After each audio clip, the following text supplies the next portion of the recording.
And consultancy অঙ্গনা নাট্যগোষ্ঠীর এই নাটকটি শুরু হতে চলেছে।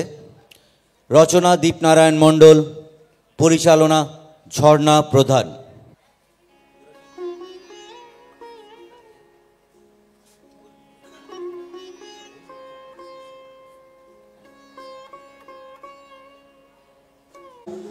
শুভ সন্ধ্যা। সুধী দর্শক মণ্ডলী, কেটিপিএস প্রমোদ সংস্থা আয়োজিত সদস্যাভিত্তিক নাট্য উৎসবে আজকের প্রযোজনা অঙ্গনা নাট্যগোষ্ঠী কর্তৃক পরিবেশিত সম্পূর্ণ মহিলা কলাকুশলী দ্বারা অভিনীত নাটক উইমেন্স কেয়ার অ্যান্ড কনসালটেন্সি। আমাদের এই নাটকে রয়েছে সমাজের নারীদের প্রতি অবদমনের অত্যন্ত বাস্তবিক চিত্র, আবার বিদ্রোহী হয়ে ওঠা নারীদের দান্দিক চিত্র, যার ছত্রে ছত্রে হাস্যরসে সিঞ্চিত এক মনোগ্রাহী ঘটনা। আসলে আমরা প্রত্যেকেই স্বাধীনতাকামী।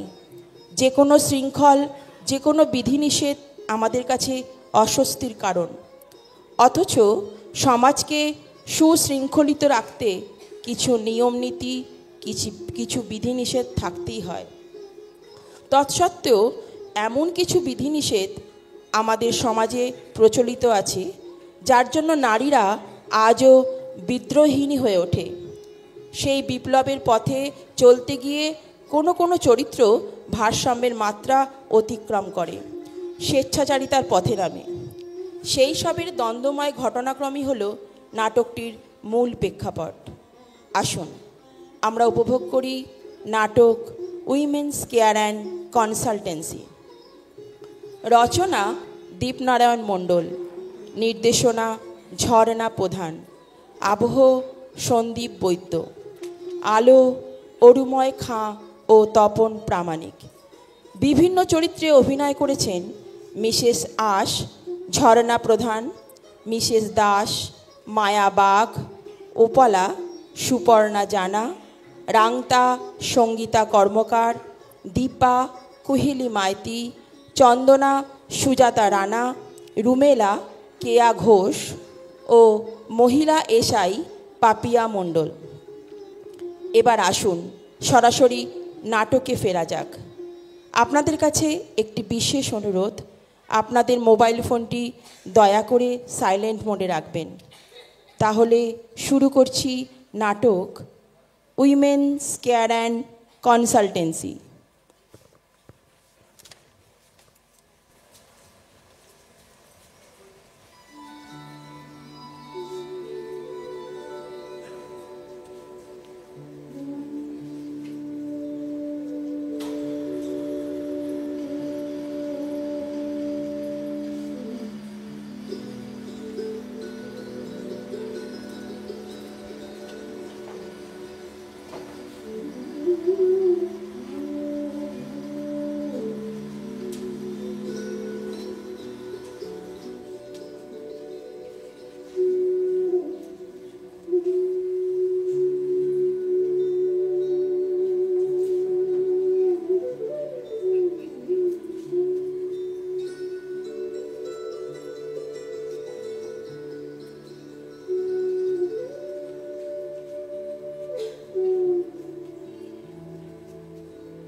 বিকেলের এই টাইমটা কাউকে স্পেন্ড করবি না, এটা একদম তোর নিজে। জ্ঞান দেওয়ার সময় সব সিদ্ধ হস্ত। এদিকে 4:30 বেজে গেল, এখনো কারোর আসার নাম নেই। নিজের মনে কি বক বক করছিস? কারো চক্করে পড়লি নাকি? রাধিকা দোষা হলো নাকি রে? কি রাধিকার দশা? 8 ঘন্টা ধরে পাইকারি করছি আর হাত পা ছুটছি, তোদের কারো দেখাই নেই। আবার এদিকে জ্ঞান দেওয়ার সময় তো সমস্যারে বলা হবে, ঘর ঘর করিস না, ঘর তো পরের অধীনে, নিজের পায়ে দাঁড়াতে হবে। আর এখন সব ঘরে ঢুকে বসে আছে, আসার নাম নেই। হ্যাঁ, এরা নাকি আবার নিজের পায়ে দাঁড়ায়। আহ, অত রাগ করিস না, মেয়েটার জন্য একটু আসতে দেরি হলো। এই ওপারাদি এখনো আসেনি? দেখতেই তো পাচ্ছিস আমি একা একা পাইকারি করছি, ওপালাদি নিজে এত দেরি করছে, তাহলে কোনো অসুবিধা নেই না রে। আহা, এরা করবে মহিলার সংগঠন। দাঁড়া না, এখনই সবাই চলে আসবে। বাচ্চারা সবে স্কুল থেকে ফিরেছে, তাদের সব ব্যবস্থা করে তবেই তো আসবে। আমার ছেলেটাও তো স্কুল থেকে ফিরেছে, তারপর তার সব ব্যবস্থা করে তবেই এসেছে। আহ, তুই অত ঝগড়া করিস না, চুপ কর। ওপালা দিয়ে এসে যদি দেখে না তুই এমন ঝগড়া করছিস, বের করে দেবে তোর ওই মহিলা সংগঠন করা। এই মহিলা সংগঠনে কি হলো আবার? এই দীপা, কি? ওটা ওই চন্দনার বস, তাই না? দেখতো হ্যাঁ, মনে হচ্ছে ওটা ওর বলই হবে। মেয়েগুলো বর ছাড়া এক পাও চলতে শিখলো না। পার্কে আসতে, আড্ডা মারতে, তাও বরকে ছেড়ে দিয়ে যেতে হচ্ছে। বেলিমুখ কোনো স্বাবলম্বী হয়ে চলতেও শিখলো না। এরা নাকি করবে মহিলা সংগঠন। এই চন্দনা তাহলে এই সবে বরের সাথে পার্কে ঢুকছে। আমি সেই 4টে থেকে এসে একা একা পাইচারি করছি। কিছুক্ষণ আগে এলো দীপা, এখন এলে তুমি। একা একা কি বিরক্ত লাগছিল। 4-5 থেকে ছেলেরা যখন ঘুরে ঘুরে দেখছিল। দেখছিল তা কি হয়েছে? তোর কি কিছু খসে গেছে? তাছাড়া ছেলেরা ওই মেয়েদের দেখবে না তো কি রাস্তার গরু ছাগল দেখবে? শোন, আমি সংগঠনের জন্য একটা ঘর দেখতে গিয়েছিলাম, তাই আমার একটু আসতে দেরি হলো। আর অত সেন্টিমেন্টাল হলে চলবে না, বুঝলি? যত সব। ওই তো চন্দনা এসে গেছে। একটু লেট হয়ে গেল ওপালাদি। আসলে ওর অফিস থেকে বেরোতে একটু দেরি হলো তো, মানে ও অফিস থেকে বেরিয়ে তারপর আমাকে পৌঁছে দিয়ে গেল, তাই একটু দেরি হয়ে গেল গো। হ্যাঁ রে, ওটা কে? তোর বর না পীড়িতের কোনো বন্ধু? ওমা, ওটা তো আমার বর, পিড়িতের বন্ধু হতে যাবে কেন? দাঁড়া তো, অত বর বর করিস না, বুঝলি? খেতে বর, উঠতে বর, বসতে বর, শুতে বর, যেতে বর। মিনসে বর ছাড়া কি এক পা চলতে পারিস না? তাও যদি বুঝতাম পীড়িতের কোনো বন্ধু, তার সঙ্গে ডেটিং মেরে দেরি করে পার্কে ঢুকেছিস, তবে বুঝতাম তোর এলেম আছে, এই তোদের দিয়ে এই সংগঠনটা হবে। কিন্তু তোদের যা রকম সকম দেখছি, তোদের মতো ওই বর্ষহাগী মহিলাদের দিয়ে আর যাই হোক সংগঠন হবে বলে মনে হচ্ছে না। আচ্ছা বলদি, আমি তো কিছুতেই বুঝতে পারছি না। বড়েরা যদি একটু সাহায্য করে, একটু এগিয়ে যায়, অসুবিধা কোথায় শুনি? বরং বড়েরা সাহায্য করলে সংগঠনের ভালোই হবে। তাছাড়া পুরুষদের হেল্প ছাড়া কি সব কাজ করা সম্ভব হয়? ঠিক, পুরুষদের হেল্প আমাদের প্রয়োজন হতে পারে, কিন্তু বড়দের হেল্প নিলে এই সংগঠন একেবারে লাটে উঠে যাবে। তাছাড়া পুরুষদের হেল্প আমরা নেব, কিন্তু সেটা পর পুরুষ। একটু বৃষ্টি করে হেসে, একটু শরীরটাকে বেঁকিয়ে ঘুরিয়ে গায়ে গা হেসে একটু সাহায্য চাইলে যে কোনো পুরুষ গায়ে পড়ে এসে হেল্প করে যাবে। এ নিয়ে তোরা ভাবিস না। ভাবনা হলো বরেরা যেন কোনোভাবেই এর মধ্যে না ঢোকে। কেন? বড়দের হেল্প নিলে কিসের সমস্যা, কিসের ভাবনা? এটাই তো বুঝতে পারছিস না। এই সংগঠন চালাতে গেলে সব থেকে বেশি অসুবিধা কাদের জানিস? কাদের গো? বরেদের। কারণ বরেরা বাড়িতে থাকলে তোদের যে 5 মাস খাটাবে সেটা ব্যাহত হবে, আর তোরা যখন সংগঠনে থাকবি তোদের 5 মাস খাটাতে পারবে না। তো ন্যাচারালি তোরা যাতে বাড়িতে থাকিস সেই চেষ্টা করবি, তোদের এই সংগঠনে আসতে বাধা দেবে।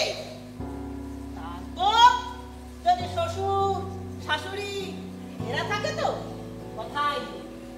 তারা তাদের ছেলেকে আরো বেশি করে উস্কাবে। তুই বাচ্চাদের যতই ব্যবস্থা করে দিয়ে আসিস না কেন, সামান্য যদি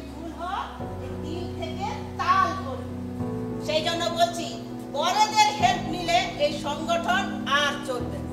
কি বলছো গোলাদি?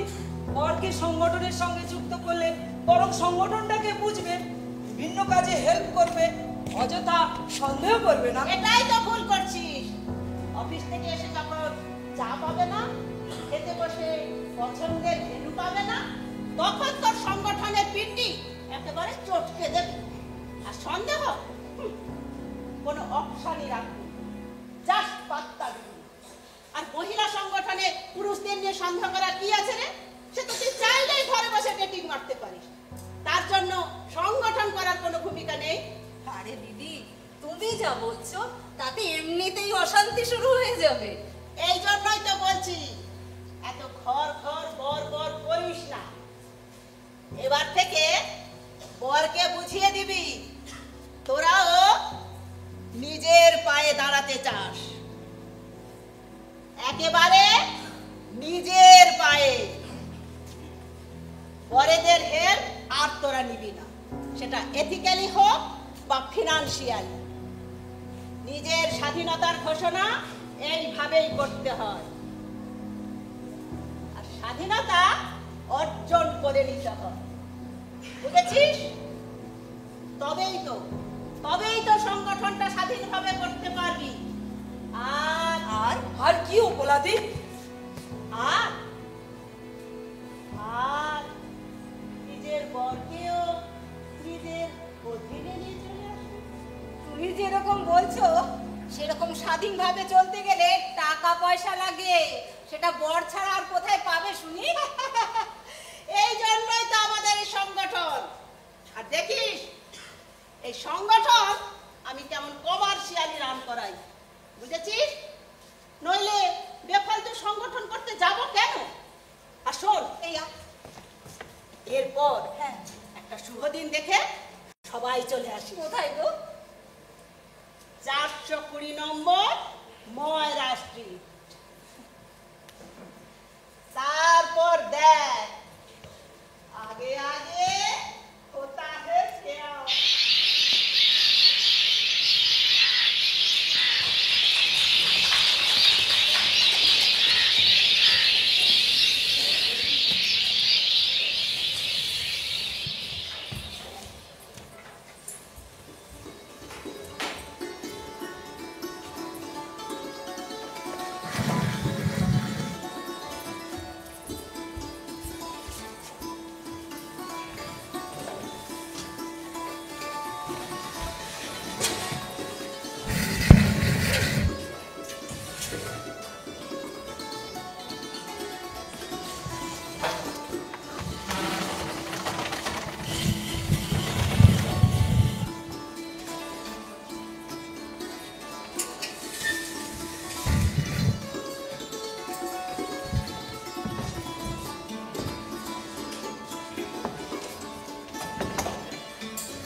কটায় টাইম ছিল রাস্তা দেখছিস তো? এরা এখনো এসে পৌঁছতে পারলো না। কি করে চালাবো বলতো এই সংগঠন? সত্যি উপলাদি, 4:30 বাজতে চললো, এত লেট করছে কেন বলো তো? আজ প্রথম দিন, কোথায় আধ ঘন্টা আগে আসবে, তা না উল্টে আধ ঘন্টা লেট করে ফেললো। উপলাদি আসবো? হ্যাঁ, আসুন। আমার একটু দেরি হয়ে গেল। সবাই এসে গেছে?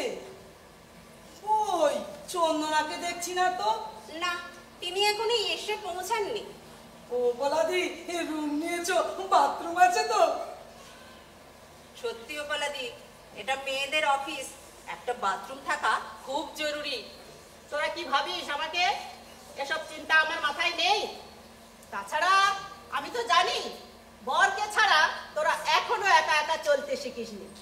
বরকে ছেড়েছিস আর অলরেডি তোরা টেনশনেই থাকছিস। আমারও প্রথম প্রথম এরকমই হতো, তাই আমি জানি বাথরুমটা তোদের জন্য মাস্ট। ও বলাদি, বাথরুমটা কোন দিকে বলো না, আমাকে একবার যেতে হবে। কি বলেছিলাম রান্তা? বরকে ছেড়েছে আর টেনশনে বাথরুম পেয়ে গেছে। না গো বলাদি, সংসারের কাজ গোছাতে গোছাতে এত দেরি হয়ে গেছে যে বাথরুম চেপে রেখেই বেরিয়ে পড়েছি। কোন দিকে বাথরুমটা বলো না। ওই কর্নারে যা, যা আগে বাথরুম করে আয়, যা যা।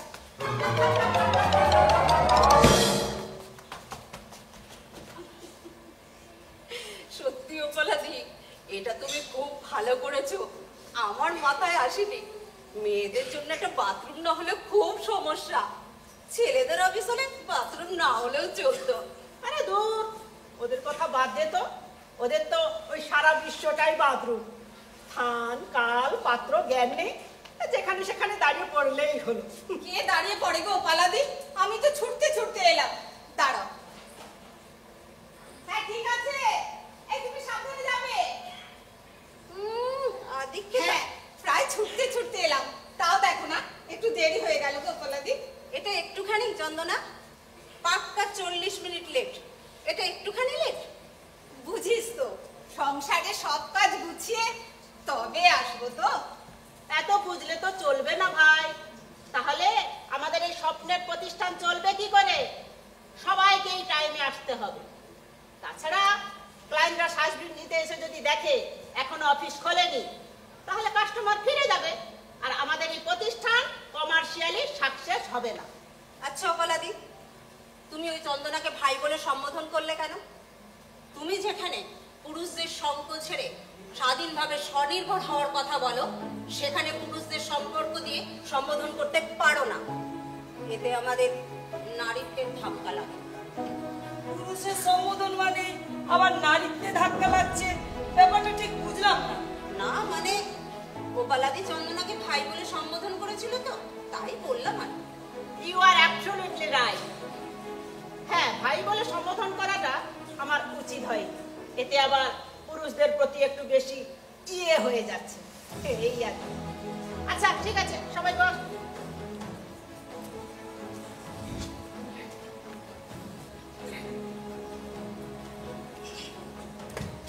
এখন কাজের কথায় আসা যাক। আমাদের প্রথম পয়েন্ট হলো আমাদের এই প্রতিষ্ঠানের নামকরণ। তা তোরা কেউ কি কিছু ভেবেছিস? আসলে আমাদের প্রতিষ্ঠানের কাজকর্ম কিরকম হবে তার উপর নির্ভর করে তো নামকরণ। আমাদের প্রতিষ্ঠানের অ্যাক্টিভিটি সম্পর্কে কোনো ধারণাই পরিষ্কার হয়নি, তাহলে নাম ঠিক করব কি করে? তোরা না গো পালাদি। শোন, আমরা মেইনলি পরিষেবা এবং কনসালটেন্ট দেব, বিনিময়ে আমরা সার্ভিস চার্জ নেব। এই অনুযায়ী আমি একটা নামও ঠিক করেছি, উইমেন্স কেয়ার অ্যান্ড কনসালটেন্সি। তা তোদের যদি নামটা পছন্দ হয় এটাই হোর্ডিং করে দেব। বাহ, নামটা তো বেশ ভালো, উইমেন্স কেয়ার অ্যান্ড কনসালটেন্সি। আমার তো বেশ পছন্দ হয়েছে। এই তোরা কি বলছিস? কিন্তু আমরা কি ধরনের সার্ভিস দেব সেটা আগে ঠিক করতে হবে, তবে তো নামটা মানানসই হলো কিনা বোঝা যাবে। নামটা ভালো, এতে কোনো সন্দেহ নেই। এখন ওপালাদি তুমি ঠিক করো আমরা কে কি ধরনের পরিষেবা দেব। কাজ তো আমাদের সবাইকেই করতে হবে। হ্যাঁ, তা তোরা সবাই মিলে প্রপোজাল দে কেমন ধরনের কাজ করা যেতে পারে।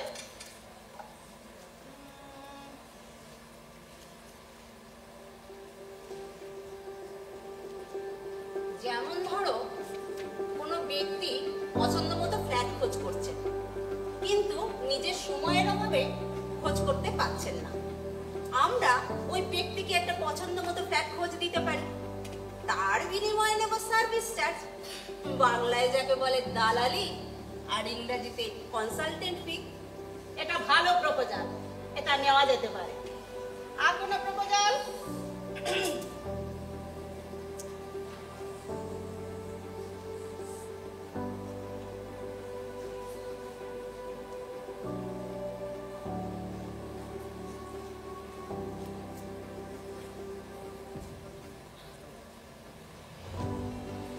কমলাদি, শহরের নামি দামি স্কুলে বাচ্চা ভর্তির জন্য আসা যেসব মালদার বাবা মা, মানে ধনকুবের পেরেন্টসরা ভ্যাঁ ভ্যাঁ করে ঘুরে বেড়ায়, মানে যারা বুঝে উঠতে পারছে না কাকে ডোনেশন দেবে, কিভাবে অফার করবে, তাদের সঙ্গে আমরা যদি স্কুল ম্যানেজমেন্টে লিয়াজো করে দেই, সেক্ষেত্রে মোটা টাকা কমিশন নিতে পারবো। Very good, excellent idea. হ্যাঁ, এক্ষেত্রে একটু মডার্ন লুকে, একটু খোলামেলা পোশাকে বাচ্চার বাবাকে অ্যাপ্রোচ করলে যে কোনো মালদার বাবা সহজেই ট্র্যাপড হবে। Very good idea Deepa, very good. আমি একটু অন্যরকম আইডিয়া ভাবছিলাম। বলছিলাম আমরা এই স্ত্রী বা পুরুষের এমন একটা স্ত্রী বা পুরুষের খোঁজ করতে পারি যাদের যৌবন প্রায় শেষের দিকে, কিন্তু বিয়ে করা হয়ে ওঠেনি, অথচ ফাইন্যান্সিয়ালি রিচ। তাদের আমরা যোগাযোগ করে দিতে পারি। ওইসব সিঙ্গেলসদের সেটেল কাপল করে দিতে পারলে আমরা মোটা টাকার প্রাইস মানি দাবি করতে পারি।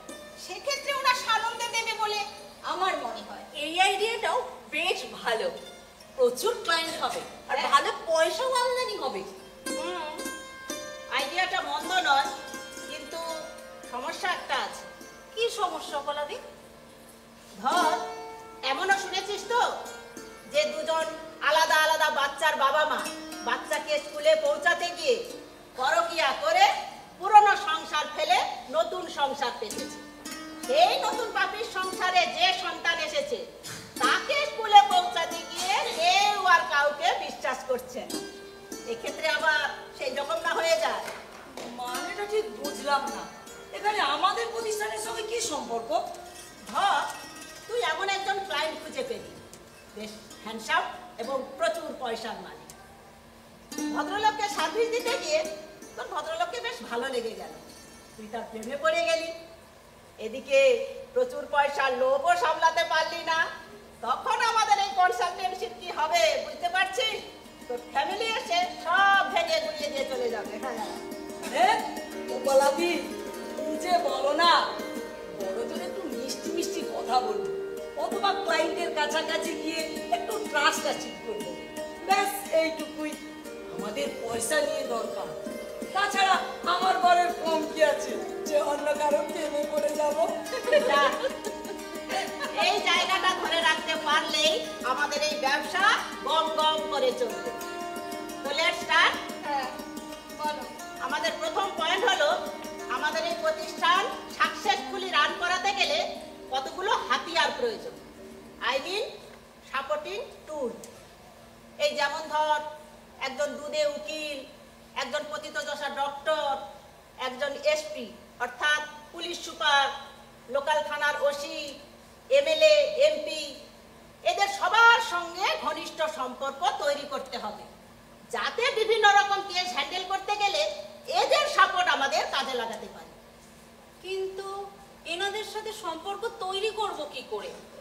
আমার তো তেমন কোনো জানাশোনা নেই। এই, তোদের কারো জানা পরিচিতি আছে?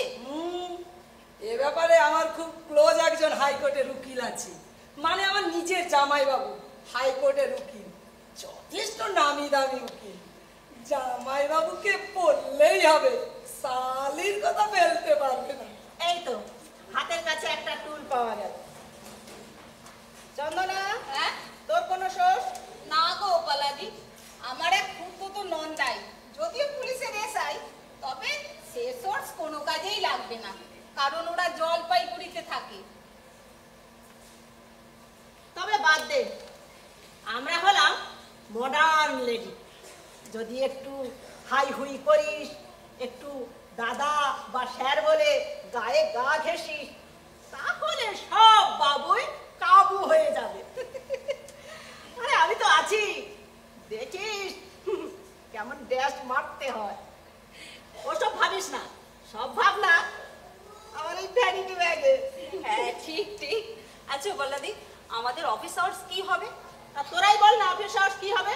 আচ্ছা, এই অফিস এক বেলা খোলা হবে তো? মানে ওই বিকেল বেলাটা তো? মানে না না না, অফিস সকালে অন্তত ঘন্টা 2 খুলতেই হবে। আর আমাদের পক্ষে কম করে 2 জন এই অফিসে বসতে হবে। তাছাড়া বরেরা যখন অফিস বেরিয়ে যাবে, বাচ্চাগুলো সব স্কুলে চলে যাবে, বাড়িতে বসে কার সঙ্গে সোহাগ করবি? এখানে চলে আসবি, টাকাও কামাই হবে আর টাইমও পাস হয়ে যাবে। হ্যাঁ ও বল্লাদি, এটা তুমি ভালো বলেছো।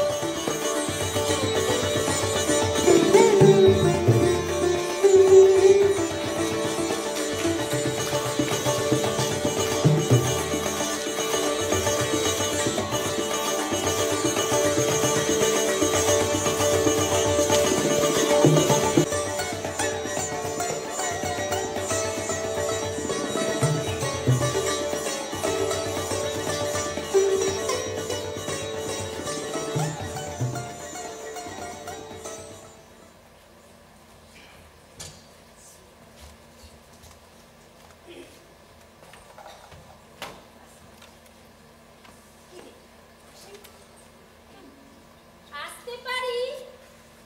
নিশ্চয়, ধন্যবাদ। আসুন আসুন।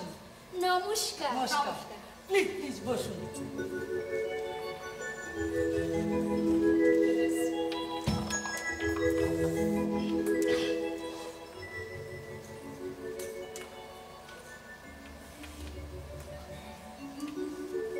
রূপালী আস। রূপালী আঁশ? কোথায় কোথায় রূপালী আঁশ? এখানে অফিসে তো মাছ ফাছ আনা হয় না, এখানে আঁশ কি করে আসবে? এই দীপা, এই রূপালী আঁশ তো ইলিশ মাছের হয়। হ্যাঁ। সে এখন কোথা থেকে আসবে রে? আরে না না, আমি কোনো মাছের আঁশের কথা বলিনি। তাহলে? আমার নাম রূপালী আস। ও, অর্থাৎ ফার্স্ট নেম রূপালী, সারনেম আস। এ হে হে, একেবারে মুরগি হয়ে গেলাম রে। আচ্ছা আচ্ছা আচ্ছা। ইস, দেখুন তো, বুঝলে কি বিচ্ছিরি একটা ভুল হয়ে গেল। এই এই প্লিজ কিছু মনে করবেন না। আরে না না, ঠিক আছে ঠিক আছে, কিছু মনে করিনি। ওকে ওকে। আসলে আমি না ডায়মন্ড হারবার রোডের উপর ঠাকুরপুকুর এরিয়ায় থাকি। আর এই 1 নম্বর ময়রা শ্রী জেটি বিলাতে চাকরি করি। এই দিক দিয়ে যাওয়ার সময় খেয়াল করলাম এখানে উইমেন্স কেয়ার অ্যান্ড কনসালটেন্সি একটা অফিস খুলেছে। তা আপনারা শুধু বিপদে পড়া মেয়েদের কেয়ার নেন না, আপনারা মহিলারা এই কনসালটেন্সি চালান বলে নাম দিয়েছেন উইমেন্স কেয়ার। ওই ওই দ্বিতীয় আন্দাজটাই আপনার ঠিক।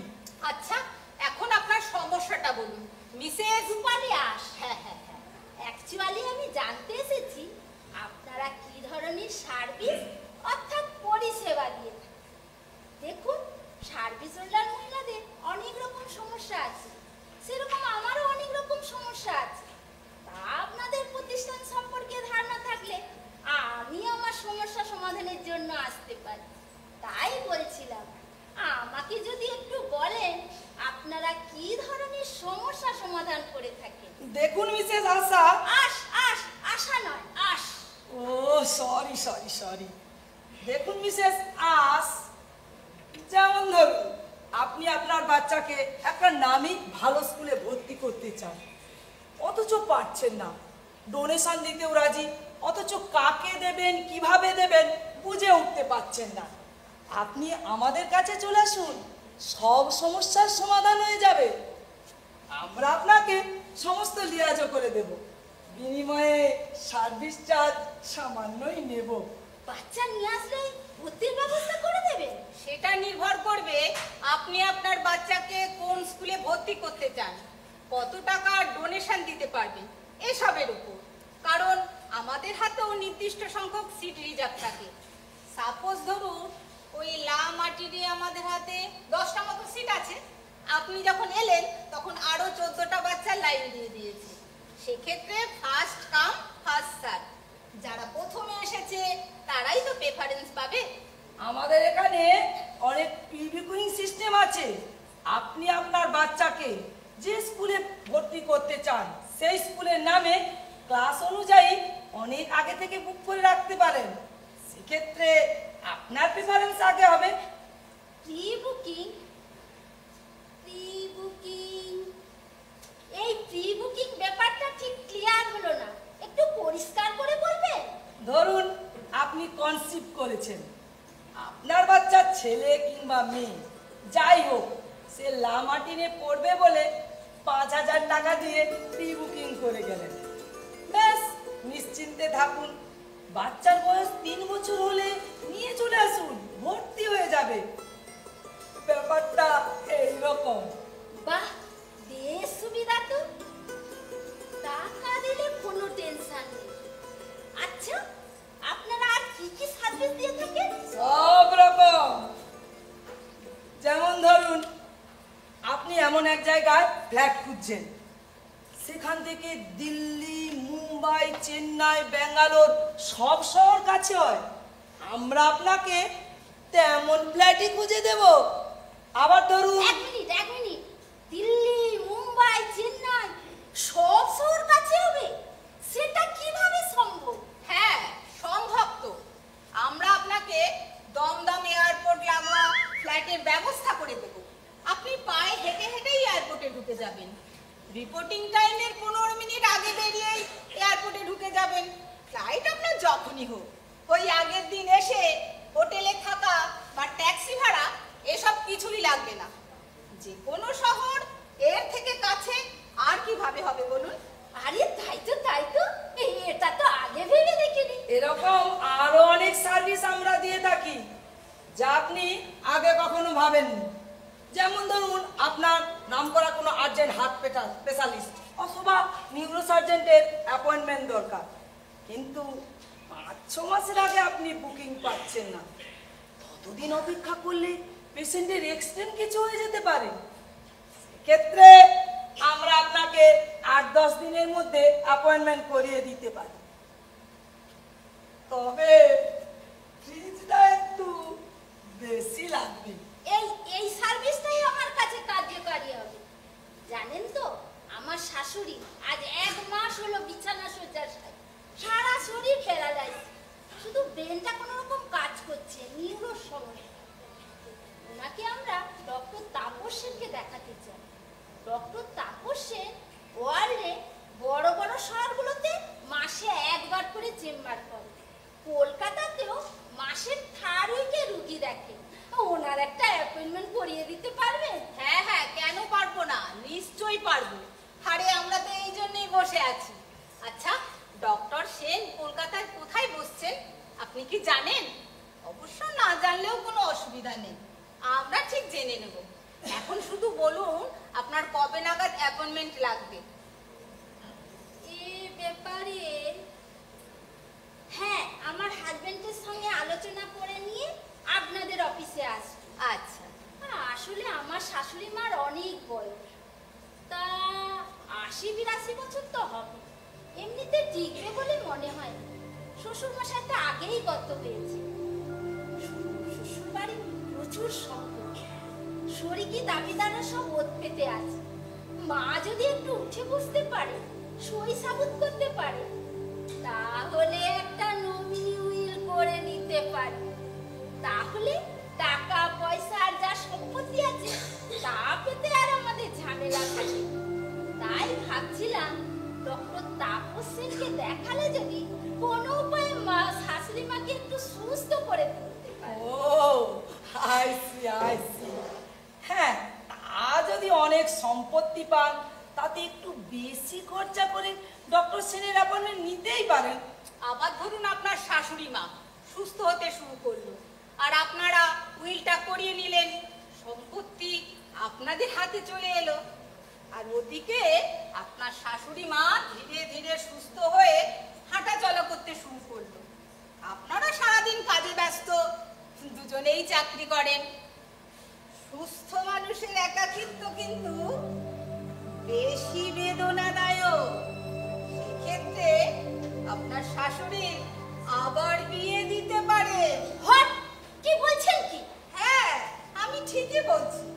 সুস্থ মানুষের একাকিত্ব কাটানোর জন্য এবং একজন সমগোত্রীয় সর্বক্ষণের মনের সাথী পাওয়ার জন্য আজকের দিনে অনেক বৃদ্ধ বৃদ্ধারা আবার নতুন করে বিয়ে করছে। এরকম কেস আমরা 2-4টে হ্যান্ডেল করেছি। কিরে দীপা, ওই মিস্টার পোদ্দারের কেসটা ওনাকে একবার খুলে বল। বলছি না না, থাক থাক, আর বলতে হবে না। এরকম ঘটনাও কলকাতা ছাড়া আরো অনেক বড় বড় শহরে ঘটছে, আমারও কানে এসেছে। তবে আমাদের মতন পরিবারে এরকম ভাবাই যায় না। দেখুন মিসেস আস, কোনো সাহসী পদক্ষেপ প্রথম থেকে এমনি এমনি হয়ে আসেনি। তাগিদে পড়ে কেউ একজন সাহস করে শুরু করে।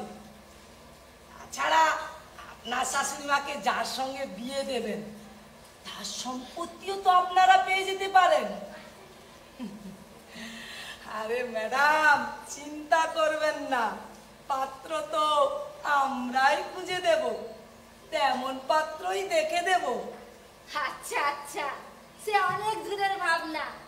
আগে আমার শাশুড়ি মা সুস্থ হোক তো, আগে আমরা উইলটা বানাই তো, তারপর। আগামী সপ্তাহ আমার হাজবেন্ডকে নিয়ে আপনাদের অফিসে আসবো। আজ উঠি, আমাকে আবার ঠাকুর পুকুর ফিরতে হবে। আচ্ছা, নমস্কার। নমস্কার, আবার আসবেন। হ্যাঁ দারুণ কনভিন্স করা গেছে। হ্যাঁ, ঠিক বলেছিস। এভাবে চালাতে পারলে পার্টি পার্টি দৌড়ে দৌড়ে আসবে।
এখন অফিস খুলছিস?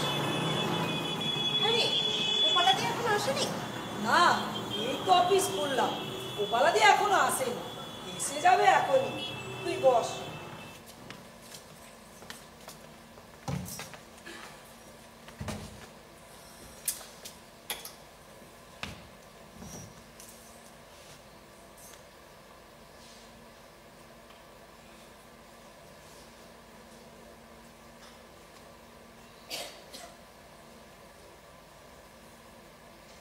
সন্দীপা, আমার বরের কাছে যা শুনলাম, একটা কোনো অশান্তি হবে মনে হচ্ছে। কি ঝামেলা? আরে উপালাদি বরের সাথে আমার বরের কথা হয়েছে, বললো কথা কাটাকাটিও নাকি হয়েছে। আমাদের এই উইমেন্স কেয়ারের উপর বেশ কিছু লোকের ক্ষোভ তৈরি হয়েছে। বিশেষ করে যেসব মেয়েরা সমস্যা নিয়ে এসেছিল তাদের বেশিরভাগ বরেরা ভীষণ ক্ষিপ্ত। এই তাই নাকি? আমার বড় বলছিল উপাধির ওই পুরুষ বিদ্বেষী ব্যাপারটা একটু বাড়াবাড়ি রকমের। তুই যাই বলিস, অত বাড়াবাড়ি করলে বাড়ির সাধারণ মেয়েরাই রেগে যাবে। ঠিকই, উপালাদিকে ব্যাপারটা বলা কি ঠিক হবে? কি জানে, গোপালাদের বর গোপালাদিকে কিছু বলেছে কিনা সেটা আগে জানা দরকার। আমি বাবা বলতে পারবো না, বললেই চোখ গরম করবে, হাজারো কথা শোনাবে। এই বরং তুই কথাটা বলিস। বাবা বাবা, ভালোই আছিস, আমার ঘাড়েই কাঁটালটা ভাঙবি, বেশ মজা। তবে যাই বলিস, বড় কোনো সমস্যা হওয়ার আগে নিজেদের মধ্যে আলোচনা করে নেওয়াই ভালো। তা না হলে কোথাকার জল কোথায় গিয়ে গড়াবে তার ঠিক আছে? চন্দনার বড় নিশ্চয়ই সব জানে, চন্দনা এখনো কাউকে কিছু বলেনি। তুই কি কিছু জানিস চন্দনার বরের ব্যাপারে? না রে, তবে আমার বর বলছিল গোপালাদের বরকে আর একবার বোঝাতে যাবে, গোপালাদিকে সাবধান করবার জন্য। আমি ভাবছি তখন না কোনো ঝামেলা বেঁধে যায়। ভিতরে আসতে পারি? এই চুপ চুপ চুপ, পার্টি আসছে। হ্যাঁ আসুন, ভিতরে আসুন। নমস্কার। প্লিজ প্লিজ বসুন।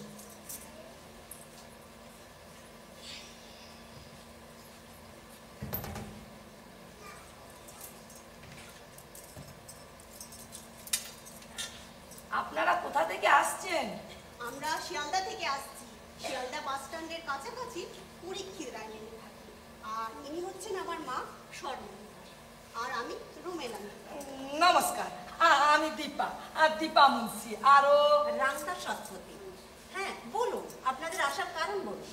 হ্যাঁ, আমার মেয়ে বললো আপনারা নাকি মেয়েদের অনেক রকম সমস্যার সমাধান করেন, তাই এলাম। ঠিকই শুনেছেন, তবে শুধু মেয়েদের না, আমরা নারী পুরুষ নির্বিশেষে সবাই সব রকম সমস্যার সমাধান করে থাকি। কাজটা আমরা মেয়েরা নিজেদের মতো করেই করি, তাই এই প্রতিষ্ঠানের নাম উইমেন্স কেয়ার অ্যান্ড কনসালটেন্সি। ও, আমি ভাবলো আপনারা শুধু মেয়েদের সমস্যার সমাধান করেন। দেখুন না বাবা, কি সমস্যা! আমার মেয়ের বাচ্চাটা কেন মেয়ে হয়েছে ছেলে হয়নি কেন, এই নিয়ে ওর শ্বশুর বাড়িতে তুমুল অশান্তি। আচ্ছা আপনারাই বলুন তো, আমার মেয়েটার পেটের ভিতর কি বাচ্চা ধরলো, ছেলে ধরলো না মেয়ে ধরলো, ও সেটা জানবে কি করে? ওই মিনসে বেটা বলে কি না, আমাকে আগে থেকে বলিসনি কেন, তাহলে মেয়েটাকে জন্মাতে দিতাম না। বলে বাচ্চাটাকে নিল না, বলে কি না মেয়ে বাচ্চা আমি নেব না। জানেন, শেষে বাচ্চা সমেত আমার মেয়েটাকে বাড়ি থেকে তাড়িয়ে দিলে। আহ মা, এভাবে বলছো কেন? এটা তো একটা অফিস নাকি? যেন বাড়ির লোকের সাথে বিলাপ করছে। দাঁড়াও, আমি ওনাদেরকে ব্যাপারটা বুঝিয়ে বলছি। ঠিক আছে ঠিক আছে, ওনাকে বলতে দিন, ওনার মতো করে বলুন। আসলে মা তো, আপনি বলুন মাসিমা। কি বলবো ম্যাডাম, কি বলবো? বিয়ের সময় এক গাদা টাকা পণ নিলে, আর এখন আমার মেয়ের জীবনটাকে বরবাদ করে একেবারে জলে ফেলে দিয়ে গেলি রে, একেবারে জলে ফেলে দিয়ে গেলি। আর ওই মিনসের মা সবচেয়ে বড় শয়তানি, ওই হারামজাদি মাগি সব সময় আমার বাবু করে ছেলের পিছে পিছে ঘুরছে, আর যত দুনিয়ার কুচুকরি বুদ্ধি ছেলের কানে ভরছে। রাক্ষসী হাড় জ্বালানি পুঁজি মন্থরা একখানা। আহ মা, আবার তুমি সেই একইভাবে বাজে কথা বলতে শুরু করলে। আচ্ছা, বিয়ে দেওয়ার সময় আপনারা খোঁজ খবর নেননি ছেলের পরিবার সম্পর্কে? তখন খোঁজ খবর সবই নেওয়া হয়েছিল, কিন্তু তখন ছেলে আর তার মায়ের মনের ভিতর এই কি বাসনা লুকানো আছে কি করে জানবো বলুন তো? তখন ছেলে চাকরি করে না ব্যবসা করে, কতদূর পড়াশোনা করেছে, ছেলের বাবা কি করতেন, কতজন ভাই বোন আছে, এইসব আর কি। আচ্ছা, ছেলের বাবা মানে আপনার শ্বশুর মশাইয়েরও কি আপনার শাশুড়ি মায়ের মতো একই রকম চাহিদা? উনি তো একটা ফেরুয়া, না হলে ওই সংসারে ওই পূর্ণি রাক্ষসী এত দরকার। আহ মা, তুমি একটু চুপ করবে? তোমাকে নিয়ে আসাটাই দেখছি আমার বড় ভুল হয়ে গেছে। আচ্ছা আচ্ছা মাসিমা, আপনি শান্ত হন, এই ব্যাপারটা নিয়ে কি করা যায় আমরা দেখব। হ্যাঁ আপনি বলুন। আসলে আমার শ্বশুর মশাই একজন নিরীহ নির্বিবাদী মানুষ। উনি নিজের মতোই থাকেন, দুবেলা নিয়ম করে আড্ডা মারেন সমবয়সীদের সাথে, আর তবে নানান রকম গাছপালা লাগিয়ে সকাল সন্ধ্যে তাদের দেখাশোনা করতেই সময় কাটিয়ে দেন। সংসারে কে কি করলো, কে কি খেলো, তাতে ওনার কোনো মাথা ব্যথা নেই। আমার শাশুড়ি সব। বিয়ের পর প্রথম আমাকে আমার বরের কাছে কথা পর্যন্ত বলতে দিত না, এটা ওটা বলে নানান ছুতোয় সরিয়ে রাখতো। প্রথম দিকে তো রাত্রে শোয়ার জন্য ছেলের ঘরে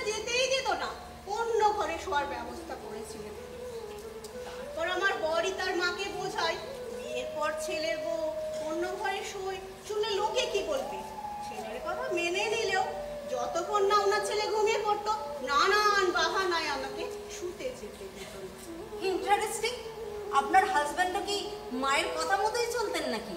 উনি কিছু বলতেন না? মায়ের কথা মতো উঠা বসা করা তার অভ্যেস ছিল। তারপর ধীরে ধীরে মাকে ফাঁকি দিতে শুরু করলো। ঘুমের ভান করে পড়ে থাকতো। আর আমার শাশুড়ি ভাবতো ছেলে ঘুমিয়ে পড়েছে। তারপর আমার শুতে যাওয়ার ছাড়পত্র নেই। এগিয়ে দেখি ও জেগে আছে। তখন পরকে মনের কথা বলতাম। আর এইভাবে আমাদের সম্পর্কটা ভালো হয়ে উঠেছিল। কিন্তু শাশুড়ি মায়ের বাবু তো শাশুড়ি মায়েরই ভাব শিষ্য। যবে থেকে শুনেছে আমি প্রেগনেন্ট, ঠিক তবে থেকে আমাদের ছেলে হবে করে মাথা খারাপ করছে। আর আমার শাশুড়ি মা তো আত্মীয় স্বজন সবাইকে বলা হয়ে গেছে আমার বাবুর বাবু হবে। মরণ দশা সাতকার দিয়ে একখানে ঠেকেছে, এখন ওই রাক্ষসী বাবুর মোহ কাটলো না। শয়তানি একখানা। আহ মা, আবার তুমি বাজে কথা বলতে শুরু করলে। আরে বাজে কথা বলবো না তো কি করবো? যাকে যেটা বলা উচিত তাকে সেটাই বলেছি। আমার যন্ত্রণাটা কেউ কি বুঝবে? যন্ত্রণাটা কেউ কি বুঝবে? না না মাসিমা, আপনার যন্ত্রণা আমরা বুঝতে পারছি। দেখো না মা, আমার মেয়ের জীবনটা যেন নষ্ট না হয়। এত বড় দুনিয়া, ওই ছোট্ট ফুটফুটে মেয়েটাকে নিয়ে ও কোথায় যাবে, কি করে বাঁচবে? আমরা যখন কাল আর থাকবো না, তখন ও মেয়ে নিয়ে কি করবে? হায় ভগবান, আমি আর ভাবতে পারছি না, আমি আর ভাবতে পারছি। Good morning everybody. Good morning. Good morning.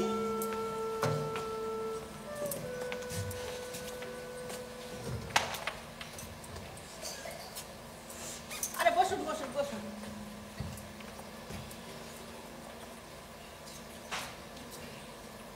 এনারা বুঝি আমাদের ক্লায়েন্ট?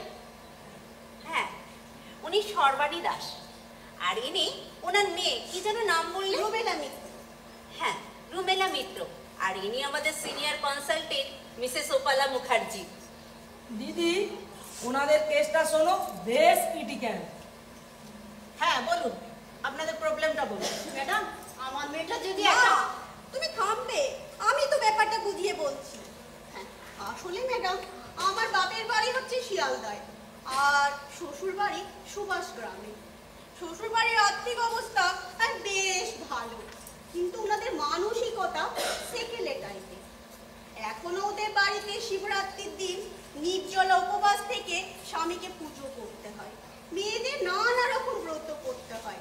আমার শাশুড়ি মা মানে তার ছেলে আমার স্বামীকে সারাক্ষণ চোখে হারায়। খেতে বাবু, বসতে বাবু, কি আর বলবো।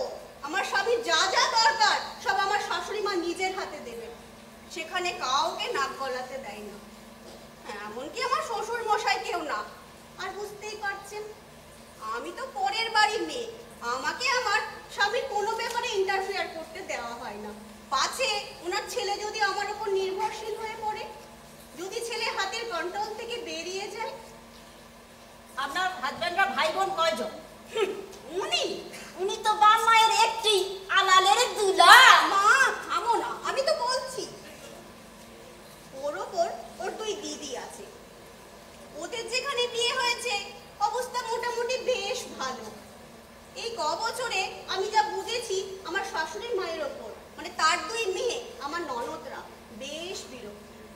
শুধু ওই যে ছেলে ছেলে করে বলে বিয়ের পর প্রথম আমাকে আমার বরের সাথে কথা পর্যন্ত বলতে দিত না। আপনি আসার আগে ওনাদের ডিটেলসে বলেছি। আর আমার শাশুড়ি মা খুব ইনসিকিউর ফিল করত যদি ওনার ছেলে ওনার হাতছাড়া হয়ে যায়। আচ্ছা, পিকিউলিয়ার প্রবলেমেটিক মহিলা, তার মানে বার্ধক্যে এসেও কম বয়সের মোহ কাটেনি। আচ্ছা, আপনারা যে আমাদের কাছে এসেছেন, এখন আমাদের কি করতে হবে? উপালাদি, ওনাকে ওনার স্বামী আর শাশুড়ি মিলে শ্বশুর বাড়ি থেকে তাড়িয়ে দিয়েছে, একেবারে বাচ্চা সমেত। কারণ ওনার গর্ভে কন্যা সন্তান হয়েছে, তাই। কি? কন্যা সন্তান হয়েছে বলে তাড়িয়ে দিয়েছে?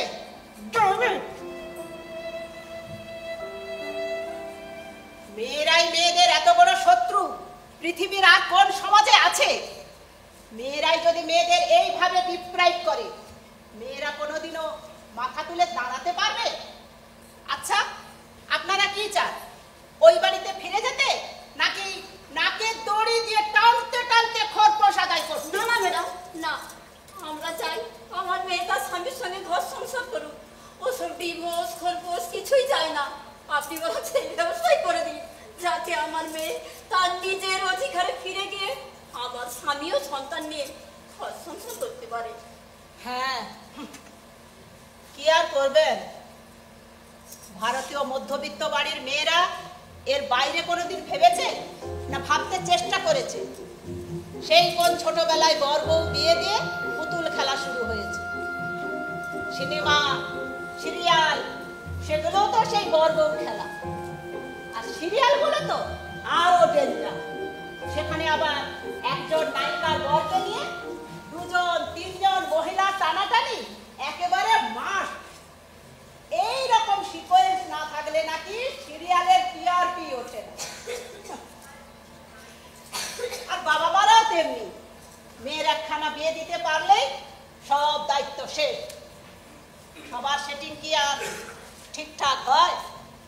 এই যে দেখুন কি অবস্থা, লাগেজ রিজেক্ট করে সঙ্গে ফ্রি গিফট সহ ফেরত পাঠিয়ে দিয়েছে। আমার কোনো আর দায় নেই। যেন মামার বাড়ির আবদার। পুরুষ মানুষ না মেনি বেড়াল, সারাদিন শুধু ম্যামে করে বেড়ায়। বুঝলেন মিসেস দাস, আপনারা দেখে শুনে একটা বেড়াল ছানার সঙ্গে মেয়ের বিয়ে দিয়েছেন, বুঝেছেন? তবে এই কেস এত সহজে সলভ হওয়ার কেস নয়। তবে আমরা অ্যাডভোকেট এবং পুলিশ নিয়ে গিয়ে আপনার মেয়েকে এবং নাতনিকে ওই বাড়িতে সেটিং করে দিয়ে আসতে পারি। ওরা আপনার মেয়েকে বাড়ি থেকে বের করে দিতে পারবেন, কিন্তু বাড়ি থেকে বের করে না দিলে হলো ম্যাডাম, আমার মেয়ে ঠিক মানিয়ে নেবে। আমি আমার হাজবেন্ডকে ঠিক বুঝিয়ে নেব। আপনারা বোধহয় বুঝতে পারছেন না ডোমেস্টিক ভায়োলেন্স কিভাবে তৈরি হয়। এই রকম কেসে আপনার মেয়ে এবং নাতনির প্রাণ সংশয় হতে পারে। না না, আচ্ছা, আপনার হাজবেন্ড কি বাইরে সময় কাটায়? আই মিন আড্ডা ফাড্ডা দেয়, মেলামেশা করে বন্ধু বান্ধবদের সাথে? না, একদম না। অফিস থেকে এসে সাধারণত বাড়িতেই থাকে। তার মানে আনসোশাল জীব একটা। বুঝলেন রুমেলা, আপনার শাশুড়ি অ্যাকচুয়ালি মানসিক রোগী। উনি ওনার ছেলেকে ঘিরে যে জগৎ বানিয়েছেন তার বাইরে উনি বের হবেন বলে মনে হচ্ছে না। সেক্ষেত্রে ওনার ট্রিটমেন্টের প্রয়োজন, আর সেটা তো আপনার পক্ষে সম্ভব নয়। তবে আপনার এই হুলো বিড়াল স্বামীর কাছে কিন্তু মেনি বিড়াল হয়ে থাকলে চলবে না। আপনাকে বাঘিনী হয়ে উঠতে হবে। শাশুড়ির চোখে চোখ রেখে বলতে হবে এ সংসারটা আপনারও। আপনার শাশুড়ির সকল অন্যায্য সিদ্ধান্ত নস্যাৎ করে আপনার সঠিক সিদ্ধান্ত কার্যকর করতে হবে। কাজটা যথেষ্ট কঠিন, তা হলেও কিন্তু আপনাকে এটা পারতেই হবে, নইলে ওই পরিবেশে আপনাকে চিরকাল মার খেয়ে যেতে হবে। কি পারবেন তো? কি রে, পারবি তো মা? আর যদি না পারেন অথচ সুস্থভাবে জীবনযাপন করতে চান, তাহলে ডিভোর্সই একমাত্র পথ। না না ম্যাডাম, এই কোর্ট কাছারিতে গিয়ে কাজ নেই। আমি বরং ওই বাড়িতেই ফিরে যাব আর আমার শাশুড়ির অন্যায়ের প্রতিবাদ করব। শুধু প্রতিবাদ করলেই হবে না, নিজের সংসারকে নিজের আয়ত্তে আনতে হবে। আর শাশুড়ির কবল থেকে সংসারের রাশ আলগা করে যদি আপনি নিজের আয়ত্তে আনতে পারেন, তাহলে আপনার ওই হুলো বেড়াল স্বামী আপনার কন্ট্রোলে সহজেই চলে আসবে। তাহলে ম্যাডাম ওর শ্বশুর বাড়ি কবে যাচ্ছেন? যাব বললেই তো হবে না, আমাদের কিছু ফর্মালিটি আছে। এই যেমন ধরুন এগ্রিমেন্ট ফর্ম ফিল আপ করতে হবে, সার্ভিস চার্জ জমা করতে হবে, ভিজিটিং ডেটটাও ফাইনাল করতে হবে, তবে তো। আজ তো রেডি হয়ে আসেনি ম্যাডাম, নেক্সট ডেতে এসে সব কিছু ফাইনাল করব। আচ্ছা, আপনাদের সার্ভিস চার্জ কত লাগবে ম্যাডাম? তা ধরুন উকিল পুলিশ সব মিলিয়ে 1025 তো লাগবেই। এর কমে হলে আমরা আপনাকে রিফান্ড করে দেব, তবে ধরুন ওই অ্যামাউন্টটাই লাগবে। 25,000 টাকা? 25,000 টাকা খরচ করলে যদি এই সমস্যার সমাধান হয় তাহলে আমরা নেক্সট উইকেই আসছি, তাই সব কিছু ফাইনাল করতে। ঠিক আছে, আজ তাহলে চলি ম্যাডাম, নমস্কার। চলো মা।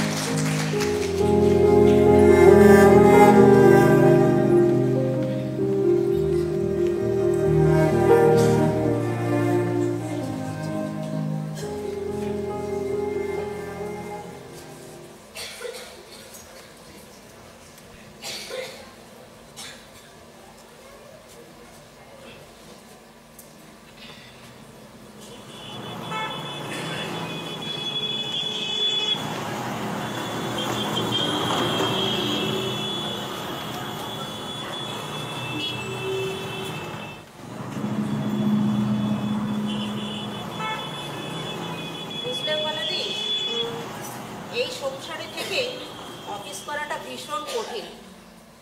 রেগুলার হাজব্যান্ডের সাথে ঝগড়া হয়ে যাচ্ছে। কত করে বলছি, অফিসটা দাঁড়িয়ে গেলে সংসারে ভালো রকম ফিনান্সিয়াল সাপোর্ট পাওয়া যাবে, কিন্তু কে শুনে কার কথা। শুধু বলে তেমন হলে চাকরি খুঁজে নাও, এসব কনসালটেন্সি ফেন্সি তোমাদের দ্বারাই হবে না। আমি তো সব সময় বলি এইসব ব্যাপারে হাজবেন্ডদের বেশি পাত্তা দিলে চলবে না। তোকে স্বাধীনভাবে তোর কাজটাই করতে দেবে না, এটা পুরুষ জাতির নেচার, বুঝলি? পুরুষ জাতির নেচার। আমি আমার হাজবেন্ডকে ঠিক টাইট দিয়েই রেখেছি। জানিস তো রাংতা, আমার বাড়িতেও সমস্যা হচ্ছে, কিন্তু কি আর করা যাবে, আমাদের এই কনসালটেন্সি তো চালাতে হবে। আমাদের আয় কিন্তু দিন দিন বাড়ছে, এটাকে তো আর বন্ধ হতে দেওয়া যায় না। কি বলো পালাদি? আমারও অনেক স্বপ্ন আছে রে এই কনসালটেন্সি নিয়ে। এটা নারী সমাজের কাছে একটা এক্সাম্পল, একটা ইন্সপিরেশন হয়ে থাকবে, বুঝলি? ভেতরে আসতে পারি? হ্যাঁ হ্যাঁ আসুন, আপনাদের জন্যই তো বসে আছি। পুলিশ?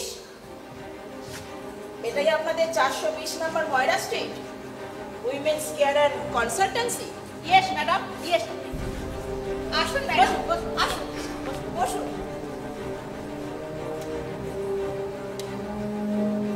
আসুন প্লিজ।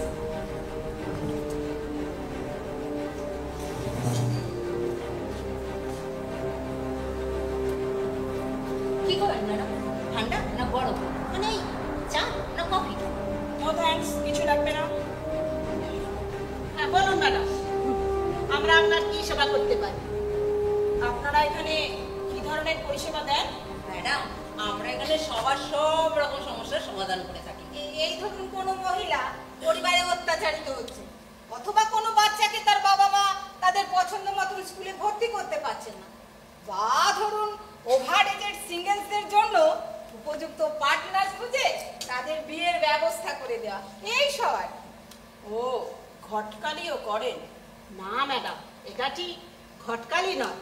তবে ধরুন যে সমস্ত ব্যাচেলারের সময়ে বিয়ে করা হয়ে ওঠেনি, অথচ বর্তমান পরিস্থিতিতে একাকিত্বের গ্রাসে বিপর্যস্ত, আমরা সেই সব ব্যাচেলারের একজন উপযুক্ত জীবন সঙ্গী খুঁজে দিয়ে তাদেরকে সুস্থভাবে বাঁচার আলো দেখাই। তা আপনার সমস্যাটা ঠিক কি ধরনের আমাদের বলুন প্লিজ। তাই বুঝি? না, আমি আমার কোনো সমস্যা নিয়ে এখানে আসিনি। আমি এসেছি আপনাদের সমস্যা নিয়ে। আমাদের সমস্যা? ঠিক বুঝলাম না। হ্যাঁ, আপনাদের পারিবারিক সমস্যা। আমাদের পারিবারিক সমস্যা? ও, তাই ভাবছি আমাদের প্রতিষ্ঠানে পুলিশ কেন? কোন ইঁদুর বলে আবার বিড়ালের পা আটকালো। কিছু বললেন? হ্যাঁ, না ম্যাডাম, আপনাকে ঠিক কিছু বলিনি। এই বলছিলাম যে আমাদের আবার কোন পারিবারিক সমস্যায় আপনাকে এখানে আসতে হলো? কিরে, তোদের কোনো পারিবারিক সমস্যা হয়েছে নাকি? যা ওই পুলিশ ইন্টারফেয়ার হতে পারে? না গো পলাদি, আমার বাড়িতে তো তেমন কোনো সমস্যা হয়নি, আমার বাড়িতেও তেমন কোনো অশান্তি হয়নি। ও পলাদি, দীপার বাড়িতে আবার কিছু হলো না তো? ম্যাডাম, কোনো জিডি কিংবা এফআইআর আছে নাকি? আই সি, আপনি উপলা মুখার্জি। দেখুন মিসেস মুখার্জি, আপনার এই উইমেন্স কেয়ার অ্যান্ড কনসালটেন্সির এগেনস্টে একটা জিডি হয়েছে, আর জিডিটা করেছেন মিস্টার দীনকৃষ্ণ মুখার্জি। কে কে জিডি করেছে? দীনকৃষ্ণ মুখার্জি? আমার মনে হয় he is your husband, am I right? কিন্তু জিডিতে কমপ্লেনটা কি লেখানো হয়েছে? মিস্টার মুখার্জি ইনসিকিউর ফিল করছেন। উনি মনে করছেন ওনার ওপরে বাইরের লোকের অ্যাটাক হতে পারে। ভাই, বাইরের লোকের অ্যাটাক? বাট ভাই, হ্যাঁ, বাইরের লোকের অ্যাটাক। এমনকি ওনার ওপর মারধরও হতে পারে, আপনাদের বাড়িঘরও ভাঙচুর হতে পারে। কিন্তু কেন? আমরা বা আমাদের প্রতিষ্ঠান কার কি ক্ষতি করেছে? এই সমস্যার কেন্দ্রবিন্দু তো আপনি। আমি? How it is? কারণ your point of view against male gender. আপনি মহিলাদের যেভাবে পুরুষদের বিরুদ্ধে খেপিয়ে তুলছেন, তাতে আমাদের সমাজে ভয়ঙ্কর একটা এফেক্ট পড়ছে। আর সেই নিয়ে আপনার সঙ্গে আপনার হাজবেন্ডের লাগাতার অশান্তি হয়, তাই নয় কি? দেখুন ম্যাডাম, আপনার হাজবেন্ড আপনাকে অনেকভাবে বোঝানোর চেষ্টা করেছে, শেষে ব্যর্থ হয়ে উনি বাধ্য হয়েছেন জিডি করতে। আর আজ আমি এখানে এসেছি আপনাকে বোঝাতে। আচ্ছা, আমাদের ভাবনা আমরা যেভাবে খুশি ভাবতে পারি, তাতে ওরা আমার হাজবেন্ডকে কেন মারবে? বাড়ি ঘর বা ভাঙচুর করবে কেন? আপনার ভাবনা আপনার বাড়ি পর্যন্ত থাকলে কোনো সমস্যাই ছিল না, কিন্তু আপনি আপনার সহযোগী মেয়েদের যেভাবে প্রভাবিত করছেন, বা আপনার এখানে কনসালটেন্ট নিতে আসা মহিলাদের যেভাবে আপনি মগজ ধোলাই করছে তাদের হাজবেন্ডের বিরুদ্ধে, তাতে দীনকৃষ্ণবাবুর মনে হয়েছে যে তাদের সমস্ত রাগ তার ওপরই কে পড়ে, আই মিন আপনার হাজবেন্ডের ওপরে। কিন্তু ভুল করেছি আমি, ওরা আমার হাজবেন্ডকে কেন মারবে? দেখুন ম্যাডাম, আমি একজন মহিলা পুলিশ কর্মী হিসাবে যতদূর জানি, এসব কেসে পুরুষরা মহিলাদের গায়ে হাত দেয় না। আর আপনার ওপর রাগ মানে আপনার পরিবারের ওপর মানুষের রাগ, আর সেটাই আপনার হাজবেন্ডের ওপর আছড়ে পড়বে, সেটাই তো স্বাভাবিক। শুনুন ম্যাডাম, সমাজে নারী পুরুষ দুজনের ভূমিকাই সমান, কেউ ছোট কেউ বড়, এসবের কোনো মূল্যই নেই। নারী ছাড়া পুরুষ যেরকম বিকল, পুরুষ ছাড়া নারী। তাহলে এখন বুঝতেই পারছেন আপনার হাজবেন্ড আপনার কাছে কত বড় ছায়ার মতো। আপনাদের সমস্ত ঝড় তার উপরই আছড়ে পড়ার সম্ভাবনা দেখা দিয়েছে। তাই বলি কি ম্যাডাম, আপনারা আপনাদের কনসালটেন্সি কিছুদিন বন্ধ রাখুন, আর যারা আপনাদের উপর প্রচন্ড ক্ষিপ্ত তাদের কাছে গিয়ে কনফিউজ করুন, দেখবেন ব্যাপারটা অনেক সহজ হয়ে যাবে। তারপর আপনারা আপনাদের কনসালটেন্সি চালাবেন সবার প্রতি সমান দৃষ্টি দিয়ে, মানে পুরুষদের প্রতি সহানুভূতিশীল হয়ে আপনারা আপনাদের কনসালটেন্সি চালাবেন, কোনো সমস্যাই থাকবে না। আমার এটুকুই বলার ছিল, আশা করি বিষয়টা আপনি বুঝতে পেরেছেন। তাহলে আজ আমি আসি, কেমন? ধন্যবাদ।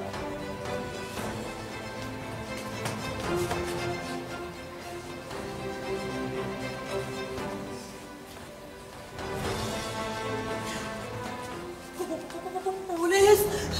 বলছি তুই হাঁপাচ্ছিস কেন? কি হলো কি? সর্বনাশ হয়ে গেছে অপরাধী। তোমার বাড়ি থেকে একজন লোক হামলা করতে গেছে, তার মধ্যে আমার পর, রামতার পর, চন্দনার পর সবাই আছে। তুমি তাড়াতাড়ি বাড়ি যাও, নইলে বড় বিপদ হয়ে যাবে। মা বলিস কে রে? হামলা করতে যাচ্ছে মানে? সর্বনাশ! এখন কি হবে? এখন আর কি হবে? আগে আমি আমার বরকে সামলাই, তারপর যা হয় হবে। হ্যাঁ, সে কি বলে কি রে? শোন না, কি হয়েছে বললাম। এই তোরা সবাই মিলে আয়, আমরা সবাই মিলে ক্ষমা চাইবো, দেখি যদি শেষ রক্ষা করতে পারি কিনা। আয় চলে। এই পুলিশ ঠিকই বলেছিল। হ্যাঁ চল সে কি চল চল।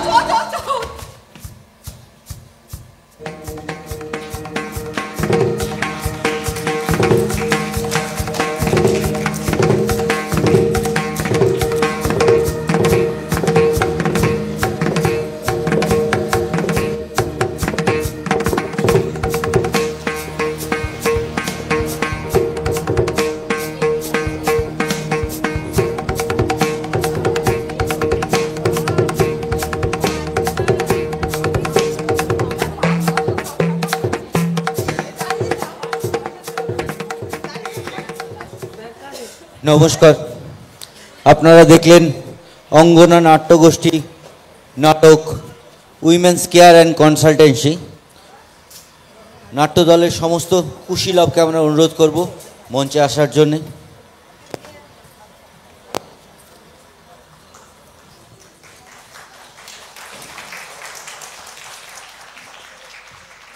এই নাট্যদলকে কর্মী প্রমোশনতার তরফ থেকে কিছু সামান্য স্মারক এবং সংবর্ধনা দেওয়ার জন্য আমি মঞ্চে আহ্বান করছি আমাদের মাননীয় এজিএম কোলাঘাট তাপবিদ্যুৎ কেন্দ্র মাননীয় শ্রী উমেশ পাড়িদা মহাশয়কে।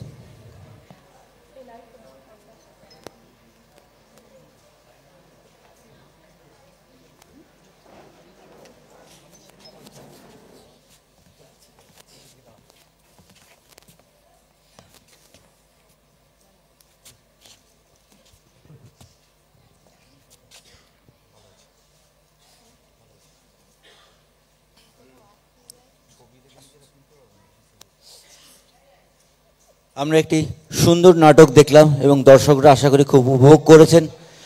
কুশীলবদের আমাদের মাননীয় আধিকারিক মহাশয় কিছু স্মারক তাদের হাতে তুলে দিচ্ছেন।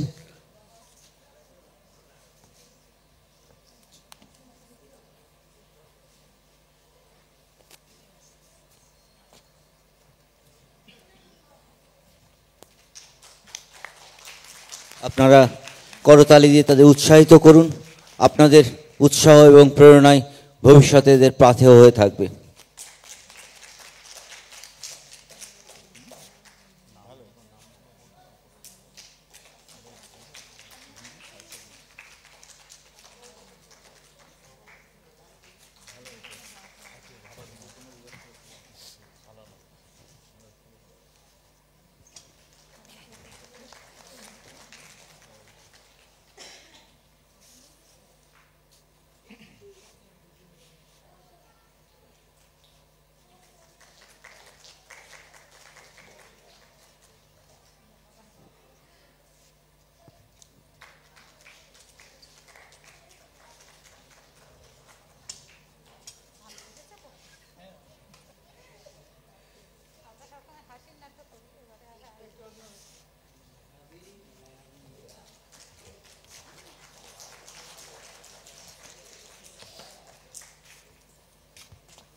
এই নাটকটি দীপনারায়ণ মণ্ডলের লেখা। তো আমি এই নাট্যদলের যিনি পরিচালক তাকে অনুরোধ করব কুশীলবদের পরিচয় করিয়ে দেওয়ার জন্যে এবং নাটকের সম্বন্ধে কিছু দু চার কথা বলার জন্যে। আমার অঙ্গনা নাট্যগোষ্ঠীর থেকে সকলকে জানাই আন্তরিক ও শুভেচ্ছা ভালোবাসা। আপনারা এতক্ষণ ধরে যে আমাদের এই অঙ্গনা গোষ্ঠীর নাটক উপভোগ করলেন, আমার খুব কি বলবো, বলার মতন নেই। তবে আমাদের এই নাটক অনেক 17 সাল থেকে এই অঙ্গনা গোষ্ঠী নাটক চালিয়ে আসছি, কিন্তু আমার আর 1 বছর আছে, তারপর কি হবে জানি না। এবার আমি যার হাত ধরে এই নাটকটা, আজকের নাটকটা করেছি, তাকে কিছু বলার জন্য আমি অনুরোধ করছি। দীপ ভাই, আপনি একটু বলুন আমাদের মতামত। এরা মহিলারা নাটক এত ভালোবাসে, প্রতি বছর আমি লাস্ট 2 বছর ওদের করাচ্ছি, তার আগে অন্যরা করাতেন। তো নাটক করার জন্য মুখিয়ে থাকে আর কি। তো মহিলাদের, সম্পূর্ণ মহিলাদের দিয়ে নাটক খুব কম পাওয়া যায় না, পছন্দ হয় না। তো ভেবেচিন্তে একটা ঝর্ণাদি বললেন যে একটা আমাদের তো নাটক একটা করাতে হবে, কিছু একটা ব্যবস্থা করো। তো বসে লিখেই ফেললাম যে একটু হাস্যরস থাকবে, সমাজের কিছু দর্পণ থাকবে, সব দিয়ে একটা নাটক মোটামুটি লিখেছি, লিখে ওদেরকে দিয়ে করাচ্ছি। এটা মূল্যায়ন হলো আমার নিজস্ব সম্পূর্ণ মৌলিকভাবে লেখা একটা নাটক। এর আগে প্রচুর নাটক আমি সম্পাদনা করেছি, কিন্তু এটা একদম নিজস্ব সম্পূর্ণ মৌলিকভাবে লেখা একটা নাটক, যেটা আমি মহিলাদের দিয়ে মঞ্চায়ন করলাম। ভালো লাগলো। আমি কিছু বার্তা দিতে চেয়েছি, সমাজের কিছু ছবি তুলে ধরার চেষ্টা করেছি, সেটা নিশ্চয়ই আপনারা এই নাটকের মাধ্যমে পেয়েছেন। আর সেইভাবে আপনারা ভাবানোর জন্যই নাটক লেখা। আর ওরা খুব উৎসাহ নিয়ে করে, ওদের উৎসাহ দেবেন। ওদের নাটকের দিন দর্শক আসন এতটাই খালি, আমার খুব খারাপ লেগেছে। এমনি খারাপ যাচ্ছে, কারণ সিজনটা এমন, মেলা খেলা সব চলছে একসাথে করলে মানুষ ভাগ হয়ে যাবে, সেই কারণেই এতটা ফাঁকা নাহলে হয়তো আরও একটু পেতাম আমরা দর্শক। আর নাটক যারা করে, পরিশ্রম করে, অনেক দিন ধরে পরিশ্রম করে এসে যদি দেখে যে দর্শক আসনের এই অবস্থা, খুব হতাশ লাগে। এটা মানে উৎসাহকে ব্যাহত করে আর কি। তো এটা সবার ভাবা উচিত। আর নাটক তো এমন একটা শিল্প যেটাকে সমাজের দর্পণ বলা হয়, সেটাকে কেন এত উপেক্ষা করা হবে আমি বুঝে পাচ্ছি না। তো যাই হোক, আমরা চেষ্টা চালিয়ে যাই, আমরা হারবো না, আমরা শেষ পর্যন্ত দেখব, আমরা নাটক লিখব, করব, অভিনয় করব, আপনাদের সামনে বারবার তুলে ধরব। আমরা আশা রাখবো আগামী দিনে নিশ্চয়ই দর্শক আসন ভরবে, আপনারা নাটক দেখবেন। সবাই ভালো থাকুন, আনন্দে থাকুন, নাটক দেখবেন। আর সবার ক্যারেক্টারগুলো একবার পরিচয় করে দিই, নামগুলো সবাই বলে দিই।